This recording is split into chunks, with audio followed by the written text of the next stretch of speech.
పట్టులో శతాబ్దాల గౌరవం, పట్టు పరంపరకు ప్రతీక, సంప్రదాయానికి శాశ్వత చిరునామా సఖీ. విశాఖలో జీవీఎంసీ ఉద్యోగి మద్దిల గౌరీనాయుడు మృతి తీవ్ర కలకలం రేపుతోంది. ఆరిలోవ బాలాజీ నగర్లో భార్య, 2 పిల్లలతో ఉంటున్నటువంటి గౌరీనాయుడు జీవీఎంసీలో ట్యాక్స్ కలెక్టర్గా చేస్తున్నాడు. ఆయన వయసు 37 సంవత్సరాలు. 2009లో ఈ గౌరీనాయుడుకు పెళ్ళయింది. 2 పిల్లలు ఉన్నారు. పాప వయసు 8 ఏళ్ళు, బాబు వయసు 3 ఏళ్ళు. అయితే గత కొద్ది రోజులుగా భార్యకు దూరంగా ఉంటున్నటువంటి గౌరీనాయుడు పెదవాల్తేరులోని మరొక ఇల్లు తీసుకుని అక్కడ ఉంటున్నట్టు తెలుస్తోంది. అతనితో పాటు పనిచేస్తున్న సహచర ఉద్యోగినితో అతనికి సంబంధం కొనసాగుతున్నట్టు కూడా పలు అనుమానాలు వ్యక్తమవుతున్నాయి. ఏదైతే పెదవాల్తేరులో అతను ఉంటున్నటువంటి ఇంటికి ఆమె కూడా వచ్చిపోతూ ఉంటారని, అయితే ఏం జరిగిందో తెలీదు. ఇక్కడ ఆరిలోవ బాలాజీ నగర్లో భార్య, పిల్లలతో ఉండాల్సినటువంటి వ్యక్తి పెదవాల్తేరులో సపరేట్గా వేరే రూమ్ తీసుకొని అక్కడ ఉండటం, ఒక్కసారిగా ఆ వ్యక్తి కొద్ది రోజులుగా అంటే ఈ నెల 12వ తేదీ నుంచి కూడా భార్య ఫోన్ చేసి ఎక్కడున్నారు, రండి, పిల్లలు అడుగుతున్నారు అని చెప్పినా కూడా కనీసం రెస్పాండ్ కూడా కాకుండా వేరే చోట ఉంటున్నాడు అనే విషయం కూడా పాపం వీళ్ళకి తెలియకుండా గోప్యంగా ఆ సంబంధాన్ని కొనసాగిస్తున్నాడు. కట్ చేస్తే నిన్న ఒక్కసారిగా పెదవాల్తేరు నుండి ఒక హౌస్ ఓనర్ 112కి కాల్ చేసి పోలీసులకు సమాచారం ఇవ్వడం జరిగింది. ఇంట్లో ఉంటున్నటువంటి ఈ గౌరీనాయుడు అనే వ్యక్తి ఆత్మహత్య చేసుకున్నట్టు అనుమానం వ్యక్తమవుతోంది. తలుపులు ఎంతగా బద్దలు కొట్టినా కూడా తెరవటం లేదు, పిలుస్తున్నా కూడా ఎవరు పలకటం లేదు అనే అనుమానంతో ఆయన 112కి కాల్ చేసి పోలీసులకు సమాచారం ఇచ్చారు. అయితే పోలీసులు అక్కడికి చేరుకొని ఇంటి ఓనర్తో పాటు ఈ గౌరీనాయుడుకు సంబంధించినటువంటి కుటుంబ సభ్యుల సమక్షంలో ఆ డోర్స్ ఓపెన్ చేసి చూసేటప్పటికి అతను హ్యాంగ్ చేసుకొని చనిపోయినట్టుగా పోలీసులు గమనించడం జరిగింది. ఎంత బాధాకరమైన ఘటన అంటే 2009లో పెళ్ళైన తర్వాత అతను కూడా ఏదో చిన్న స్థాయిగా జీవీఎంసీలో పని చేసుకుంటున్నాడు. కుటుంబాన్ని పోషించుకుంటూ రావాల్సినటువంటి బాధ్యతతో ఉండాల్సినటువంటి వ్యక్తి కాస్త బానిస అయ్యాడు మద్యానికి. ఈ క్రమంలోనే మరొకరితో అతను సంబంధం కొనసాగిస్తున్నట్టు కూడా తెలుస్తోంది. అయితే ఇంటి నుంచి గత కొద్ది రోజులుగా అతను ఎందుకు దూరంగా ఉంటున్నాడు, ఆ భార్యాభర్తల మధ్య ఏమైనా విభేదాలు ఉన్నాయా, లేకపోతే వేరొకరి పై ఉన్నటువంటి ఇంట్రెస్ట్ వల్ల భార్యకి, 2 పిల్లలకి దూరంగా ఉంటున్నాడా అనేది కూడా పూర్తి దర్యాప్తులో తేలాల్సి ఉంది.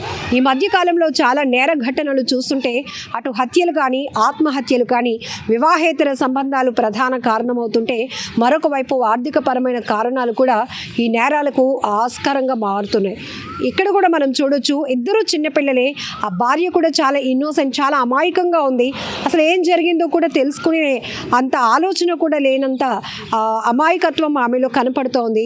భర్త తాగుబోతైనా, తిరుగుబోతైనా, ఎలాంటి వాడైనా మమ్మల్ని బాధ్యతగా చూసుకుంటే చాలు, 2 పిల్లలతో నేను ఎటు పోలేను కాబట్టి భరించుకుంటూ వచ్చేటటువంటి ఆ భార్యకు ఒక్కసారిగా గుండె పగిలి అంత బ్యాడ్ న్యూస్ అనే చెప్పాలి. ఏదో ఎక్కడున్నాడో, ఎక్కడ తాగి ఉంటున్నా, ఏదో ఉద్యోగం చేసుకుంటున్నా, ఏదో అలా కుటుంబాన్ని పోషించుకుంటూ వస్తున్నాడు అనే ఒక ఆ నమ్మకం, హోప్ కూడా ఇప్పుడు పోయింది ఆమెకి. ఎందుకంటే గత కొద్ది రోజులుగా భర్త ఇంటికి దూరం అయ్యాడు. పిల్లలు అడుగుతున్నా కూడా నాన్నేడి అని అడుగుతున్నా కూడా, ఎందుకంటే చిన్నోడికి వయసు 3 ఏళ్ళు, పెద్ద బాబుకి 8 ఏళ్ళు. చిన్న బాబు అడగలేకపోయినా ఎక్స్ప్రెస్ చేస్తారు పిల్లలు.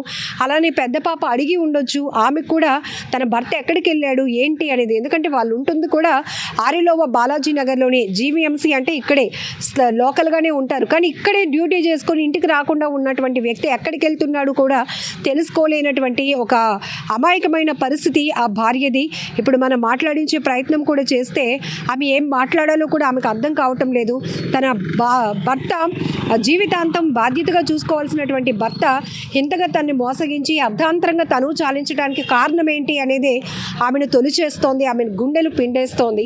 మరోవైపు ఇప్పుడు ఆమె ఎక్కడైనా ఉద్యోగం చేసి ఈ పిల్లల్ని సాకాలా, ఇలాంటి అనేక రకాల ప్రశ్నలు ఆమె మైండ్లో తిరుగుతున్నాయి. దాంతో ఒక్కసారిగా ఆమె కుప్పకూలిపోయింది. ప్రస్తుతం అయితే విశాఖ కేజీహెచ్ మార్చరీ దగ్గర మృతదేహానికి పోస్ట్ మార్టం నిర్వహిస్తున్నారు. మరొక వైపు పోలీసుల ఇన్వెస్టిగేషన్ కూడా కొనసాగుతోంది. మరి ఆ వ్యక్తి గౌరీనాయుడుతో ఉంటున్నటువంటి సహచర ఉద్యోగిని ఎవరు, ఆమెకు మ్యారేజ్ అయిందా, 2 మధ్య రిలేషన్ ఫ్రెండ్షిప్పా, అంతకు మించి ముందుకు వెళ్ళారా, ఎందుకు ఆమె వల్లే ఈ వ్యక్తి మరీ తాగుడికి బానిస అవుతూ ఇటు 2 పిల్లలకి, భార్యకి దూరంగా ఉంటున్నారు ఉంటున్నాడా, ఇవన్నీ విషయాలు కూడా పోలీసుల ఇన్వెస్టిగేషన్లో తేలాల్సి ఉంది. ఏది ఏమైనప్పటికీ కూడా అసలు ఎవరు శాశ్వతం, ఎవరు వచ్చిపోయే వ్యక్తులు, వాళ్ళ వల్ల మనకు ఉపయోగం ఉందా, వాళ్ళ వల్ల మనం స్వతహాగా జీవితాన్ని నాశనం చేసుకుంటున్నావా, స్వయంకృత అపరాధం అని అనాలి. కొన్ని విషయాల్లో చాలా ఘటనలు చూస్తే కనుక తెలిసి కూడా కొంతమంది అడుగులు వేస్తున్నారు, తప్పటి అడుగులు వేస్తూ తమ భవిష్యత్తును పాడు చేసుకోవడమే కాదు, వాళ్ళపైన ఆధారపడి ఉన్నటువంటి కుటుంబానికి కూడా తీరని అన్యాయం చేసిపోతున్నారు. ఇక్కడ ఒక భార్యతో పాటు 8 ఏళ్ల పాప, 3 ఏళ్ల బాబు పరిస్థితి ఏంటి అనేది ఇప్పుడు ఆ బంధువులు కానీ కుటుంబ సభ్యులు కూడా కన్నీటి పర్యంతం అవుతున్నటువంటి పరిస్థితి. వాళ్ళ భవిష్యత్తు ఎవరు చూస్తారు, నాన్నే పట్టించుకోకపోతే ఆ పిల్లల్ని ఇప్పుడు ఎవరు ముందుకు తీసుకెళ్తారు, ఎవరు చదివిస్తారు. ఆ భార్య చూస్తే చాలా అమాయకంగా ఉన్నారు. ఏంటి నా భర్త ఇలా అర్ధాంతరంగా తను చాలించడం ఏంటి, అసలు ఏం జరిగింది తెలుసుకునే ఆలోచన కూడా ఆమె చాలా తీవ్రమైన వేదనతో పోలీసులను ఆమె వేడుకుంటున్నటువంటి పరిస్థితులు కూడా కనబడుతున్నాయి. ఏది ఏమైనప్పటికీ కూడా వివాహేతర సంబంధాలు కానీ, ఆర్థిక పరమైనటువంటి విషయాలు కానీ మనుషుల హత్యలకు, ఆత్మహత్యలకు కారణమవుతుండటం మరింత బాధాకరమైన ఘటన.